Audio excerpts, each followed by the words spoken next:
Yo, we're back. Wide receivers heading into week 6. And some guys are going down. Some guys really just aren't performing, as we all know. And I'm here. This is Kev Lou. I'm with Georgia Tooth Factory Fuchs. This is Fantasy Facts Machine. We're going to be going through some wide receivers that you can pick up on the waiver wire. Hopefully, possibly, we'll see. But some guys had big games. Let's start with Marvin Jones Jr. on the Jaguars, who, you know, he's been known to have some pretty big games, and this week he had another big game. He went over 100 yards. We haven't really heard from him previously for the Jaguars, but there's some potential there. Yeah, the Jaguars' offense has been incredibly inconsistent. I mean, Lawrence is. I'm not saying he's taking a step back. I don't want to make like these just giant assumptions right now. He's taking a step back. He might have taken a step back. The offense looks terrible. Jones was the only redeeming quality yesterday. I mean, Evan Ingram got some looks. Etienne actually looked pretty explosive and fumbled again. Christian Kirk slowed down immensely after the last couple weeks. So, I mean, I don't know. Maybe Jones is a safety valve for Trevor once he gets a little comfort back. Maybe Marvin has some value in that. But I'm not overly excited if he's available. There's a couple other guys we're going to list that I'm definitely higher up on. Yeah, I mean, Jones, he's worth watching because he is. I mean, I feel like he has number one receiver talent. He's never really had. I guess he has had a good quarterback when he had Stafford, but he's worth watching. How about Alec Pierce on the Colts, a guy who his targets have increased every single game this year, which is pretty big.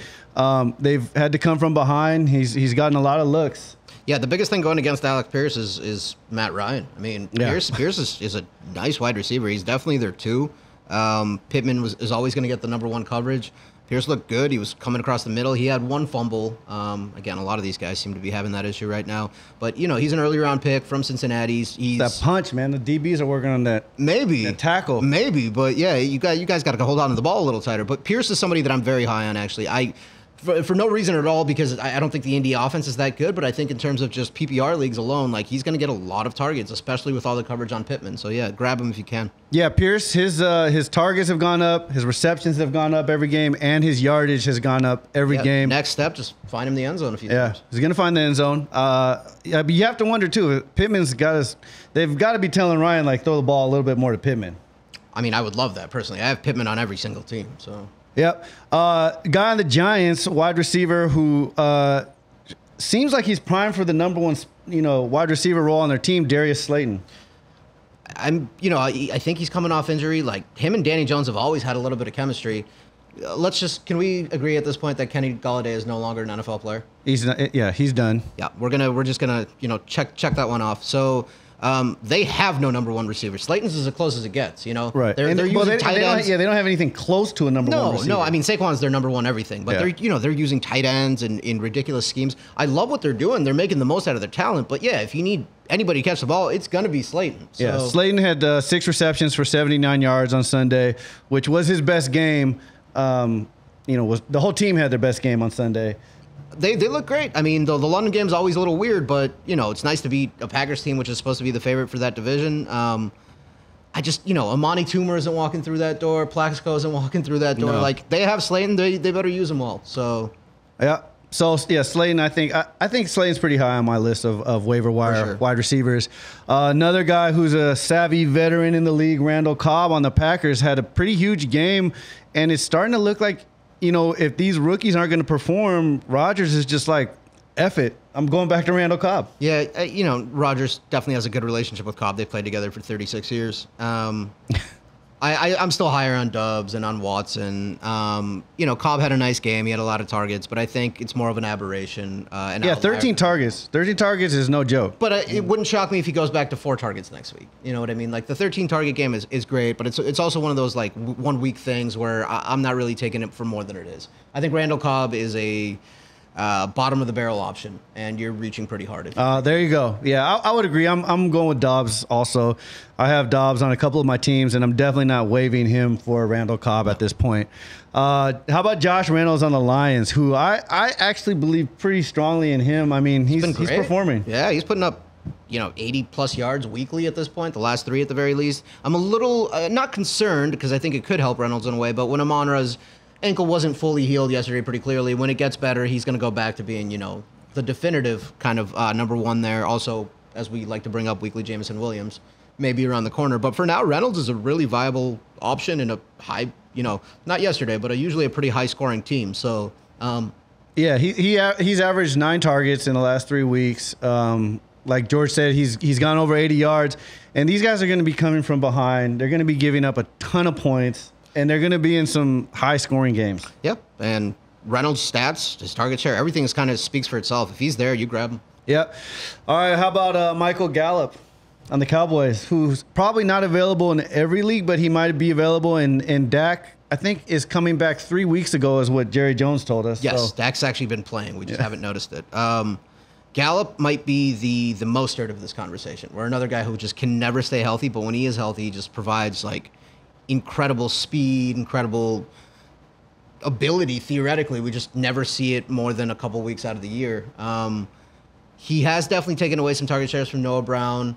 CD's finally coming on a little bit, but to be fair, Cooper Rush threw for like 108 yards yesterday. Yeah. So that team is defense. So. Do you think once Dak comes back, Gallup will his numbers will go up? Yeah, I mean Dak is a more capable quarterback, even though Cooper Rush is the greatest quarterback we've ever seen. Undefeated. So he's the new Tim Tebow. Gallup is an interesting guy. I don't love him personally. I've been scarred before. All right, you heard it here first. No Gallup. All right, how about Rondell Moore, the Cardinals?